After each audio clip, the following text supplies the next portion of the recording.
Molecular clock अनुसार होमिनिनहरू। Molecular clock भनेको थाहा छैन भने यहाँ एक्सप्लेन दिएको छु, भिडियोलाई एकछिन पज गरेर पढ्न सक्नुहुन्छ। हाम्रा पूर्वजहरू कुन बेला छुट्टिए भन्ने पत्ता लगाउँदा सबैभन्दा पहिला गिब्बनहरू र त्यसपछि ओराङ्गुटान मानव र होमिनिनतर्फको विकासबाट अलग भए। त्यसपछि गोरिला छुट्टिए अनि अन्त्यमा चिम्पान्जी र होमिनिन। यसमा तपाईँले कसरी बुझ्नुभयो? पक्कै पनि तपाईँले पहिला गिब्बनहरू छुट्टिए, त्यसपछि ओराङ्गुटान अनि गोरिला, चिम्पान्जी अनि मानव हो। धेरैजसो वेबसाइटमा यस्तै लेखेको छ, जो एकदमै भ्रमिक तरिकाले बुझिन्छ। तर खास होमो लाइन यस्तो होइन है। कुनैमा के भनेको छ भने साझा पूर्वजबाट एक लाइन ग्रेड एपतिर गयो अनि अर्को होमिनिनतर्फ। यो पनि होइन, खास यो हो, हेर्नुहोस्। त्यो साझा पूर्वज एउटा विशिष्ट बानर थियो होला, जुन न त आधुनिक मानिस जस्तो न त चिम्पान्जी जस्तो।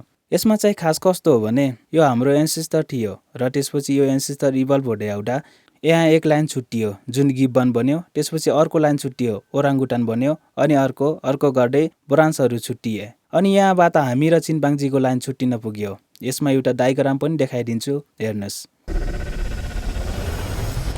होमिनिनहरू चिम्पान्जी र बोनोबोको नजिकबाट छुट्टिएको हुनाले उनीहरूसँग हाम्रो डिएनए सबैभन्दा बढी 98.8% मिल्छ।